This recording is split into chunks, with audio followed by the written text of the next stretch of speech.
மறந்துடக்கூடாது. நீங்க ஏமாத்துறதுக்கும் உங்க லட்சியத்துல இருந்து உங்களை திசை மாற்றுறதுக்கும் ஏகப்பட்டதுங்க சுத்திட்டு இருக்கு. செல்போன் பிக் பாஸ்னு ஒரு ஷோ போட்டுட்டு இருக்கான். அதுக்கு நான் வச்சிருக்கிற பேர் என்ன தெரியுமா? Trouser show. எங்கயாவது பாய்ஸ், அதுல வர்ற பாய்ஸ் யார் தான் பாய்ஸ் இருக்காங்கல்ல, எங்கயாவது ஒரு சின்ன ட்ரவுசர் போட்டு சுத்திட்டு இருக்கிற காட்டினாங்களா? ஆனா பொம்பளை பிள்ளைகளோட அளவே இவ்வளவுதான், இவ்வளவுதான் அளவே. ஏன் இப்படிதான் வாழ்ந்துட்டு இருக்கோம் நம்ம? இங்க முற்போக்குன்ற பேர்ல கிப்பி வெட்டிட்டு டைட்டா ஜீன்ஸ் போட்டுட்டு டைட்டா ஷர்ட் போட்டுட்டு போறதல்ல முற்போக்கு. த்ரெட்டிங் பண்ணிட்டு ஃபேஷியல் பண்ணிட்டு எல்லா மேக்கப் கிட்டையும் கையிலே வைத்துக் கொண்டிருக்கிறது இல்ல முற்போக்கு. எது முற்போக்கு தெரியுமா? நான் கல்வி கற்றிருக்கேன். கிராமத்துல இருந்து முதல் பட்டதாரியா ஒரு பெண் கல்வி கற்றுக்கொண்டு வந்திருக்கேன். என்னுடைய அறிவாற்றலை இன்னும் படிக்காம இருக்கிற 10 பிள்ளைகளுக்கு நான் பயன்படுத்துவேன், என் அறிவை பகிர்ந்து கொடுப்பேன் நினைக்கிறது தான் அழகே தவிர முற்போக்கே தவிர, நீங்க இப்படி எல்லாம் மாடர்னா ட்ரெஸ் பண்ணிட்டு போறதுதான் முற்போக்கு அழகியல்னு நினைச்சுக்கிட்டு இருந்தா மாத்திக்கொள்ளணும். இங்க இருந்து அரங்கத்துல இருந்து போறதுக்கு முன்னாடி உங்களுக்கு எல்லாம் 10 கோடி ரூபாய் கொடுத்துட்டு போறேன். என்கிட்ட ஒரு பைசா இல்ல. இப்ப எது கஞ்சத்தனம்? 100 கோடி ரூபாய் கொடுத்துட்டு போறேன். கற்பனை தானே, 100 கோடி ரூபாய் கொடுத்துட்டு போறேன். ஆனா ஒரே ஒரு நிபந்தனை என்ன தெரியுமா? உங்க முதுகு நீங்களே திரும்பி பார்க்கணும். நீங்க திரும்பி பார்த்துட்டீங்கன்னா 100 கோடி ரூபாய் கண்ணாடியில பார்த்தா கூட மாய பிம்பமா தான் தெரியுமே தவிர நிஜ பிம்பமா தெரியாது. அப்ப என்ன அர்த்தம்? நீங்க 100 கோடி ரூபாய் கொடுத்தாலும் 10 கோடி ரூபாய் கொடுத்தாலும் என்னுடைய முதுகை என்னால் திரும்பி பார்க்க முடியாதுங்கிறது சத்தியமான உண்மைனா, யாரு பாக்குறதுக்காண்டி ஜன்னல், கதவு, பூட்டு, தாழ்பால், சதுரம், செவ்வகம், முக்கோணம், அருங்கோணம், ஜிமிக்கி, கம்மல், மூக்குத்தி, தோடு இதெல்லாம் வச்சு 2 நாட்டு அதுல குண்டுமணி 2 தொங்கி கொண்டிருக்கும். எதுக்கு? அதுக்கு அந்த டெய்லர் உசுறு அத்து. இதை வைக்கல, அதை செய்யல. 100 கோடி ரூபாய் கொடுத்தாலும் உங்க முதுக உங்களால பார்க்க முடியுதுன்னா யாரு பார்த்து நல்லா இருக்குன்னு சொல்றதுக்காக டிசைனர் பிளவுஸ், டிசைனர் சுடிதார், அத்தனை எக்ஸெட்ரா எக்ஸெட்ரா எதுக்கு? இல்ல அட முன்னாடி எங்கயாவது நீங்க அணிந்து கொண்டு பார்த்தாலும் நல்லா இருக்குப்பா அப்படின்னு உங்க கண்ணு பார்க்கும். ஏன் கண்ணு பார்க்க முடியாது? யாரு பார்க்கறதுக்காக? ஒரு நாளும் இந்த கலாச்சாரத்துக்குள்ள போயிடாதீங்க. உடை என்பது உடலை மறைக்கிறதுக்கு மட்டும் கிடையாது, என் உள்ள இருக்கிற கண்ணியத்தையும் உணர்வையும் வெளிப்படுத்தக்கூடிய ஒன்று. மறந்துடாதீங்க, எந்த சூழ்நிலையிலும் மறந்துடாதீங்க. அவன் பாக்குறான் பார்க்கலங்கிற காலம் சொல்லல. அவன் பார்த்தா என்ன, பாக்காட்டி என்ன, அதுல பாதி பேர் அதுக்கேனே பிறந்து வளர்ந்துகிட்டு இருக்காங்க. அந்த தருதலைகளை பற்றி எனக்கு கவலையே கிடையாது. எல்லாரும் சொல்லுவாங்க அவன் பாப்பான், அவனுக்கு தூண்டப்பட்டுரும், நீ இப்படி போகணும். ஒருபோதும் அதை ஏற்க மாட்டேனா.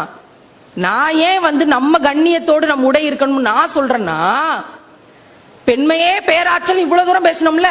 8000 கலோரி பேராற்றல், உலகத்தின் சிறந்த ரத்த தானம், உலகத்தின் ஆக சிறந்த அதிசயம், 100 முறை செத்து பொழைச்ச 1000 யூனிட் வழிதாங்குகிற பேராற்றல்.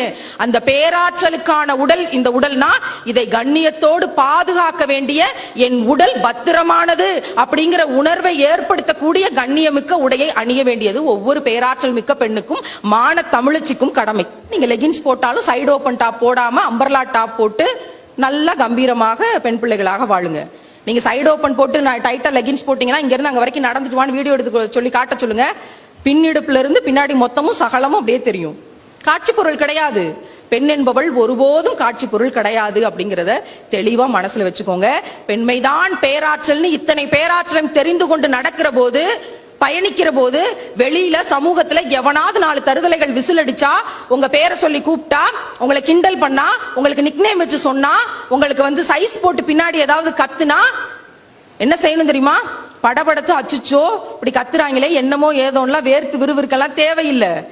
வேலு நாச்சியார்ன்ற ஒரு வீர பேரரசி இருந்த நிலம் இந்த நிலம். குந்தவை தேவிங்கிற ஒரு மாபெரும் அரசி ஒரு மும்முடி சோளத்தை அந்த புறத்தில் இருந்து ஆட்சி செய்த நிலம் இந்த தமிழ் நிலம். கற்பனை செஞ்சு பாருங்க, தலையில ஒரு கிரீடத்தை அணிஞ்சுக்கிட்டு, போர்குடை தரிச்சுக்கிட்டு, குதிரையில ஏறி, கையில வாள் எடுத்து, எந்த வெள்ளைக்காரர்கள் தன்னுடைய கணவரை வெட்டி வீழ்த்தினார்களோ அதே வெள்ளைக்காரர்களை 5000 படையோட போய் போர் திரட்டி வெற்றி பெற்று மீண்டும் அரியாசனத்தை கைப்பற்றி வெள்ளைக்காரர்களை போரில் தோற்கடித்து வெற்றி பெற்ற வேலு நாச்சியார்ங்கிற வீர பேரரசி ஒரு ஒற்றை பெண் வாழ்ந்த நிலம் இந்த நிலம். நம்ம யாருக்கும் பயப்பட தேவையில்லை. அப்படி இதெல்லாம் தெரிந்து கொண்ட பிறகும் அப்படி எல்லாம் டீஸ் பண்றாங்க, கத்துறாங்கன்னா, நம் கையில வாள் இல்ல, எல்லார் காலையும் செருப்பு இருக்குல்ல, செருப்பையே கழட்டி ஆயுதமாக பயன்படுத்துங்கள். மிக துணிச்சலா பயன்படுத்துங்க. இந்த மாதிரி பின்னாடி ஒருத்தன் வந்தா செருப்பு கழட்டி காமிச்சிட்டேன்னு வீட்டுல சொல்லிருங்க. அதற்கு பிறகு அவங்க பாதுகாப்புக்கான நடவடிக்கை அவர்கள் செய்து கொள்வார்கள். இந்த தைரியம் வந்துருச்சுன்னா பொள்ளாச்சி மாதிரி எந்த ஒரு பெண்ணும் போக வாய்ப்பு இல்ல.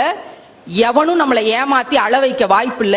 அன்புங்கிற பேர்ல, காதல்ங்கிற பேர்ல ஏதோ ஒரு மயக்கத்தை கொடுத்து நம்ம சீரழிக்க வேண்டிய அவசியம் இல்ல. என்னுடைய லட்சியம் உயர்ந்தது. கடைசி செய்தியா அதை சொல்றேன். 1 லட்சம் சம்பாத்தியம் வாங்குற இடத்துக்கு போறதுக்கு வரைக்கும் எந்த ஆண்மகனோடையும் பேசாதீங்க, எவன் பின்னாடியும் போகாதீங்க. அது நமக்கு தேவையில்லை.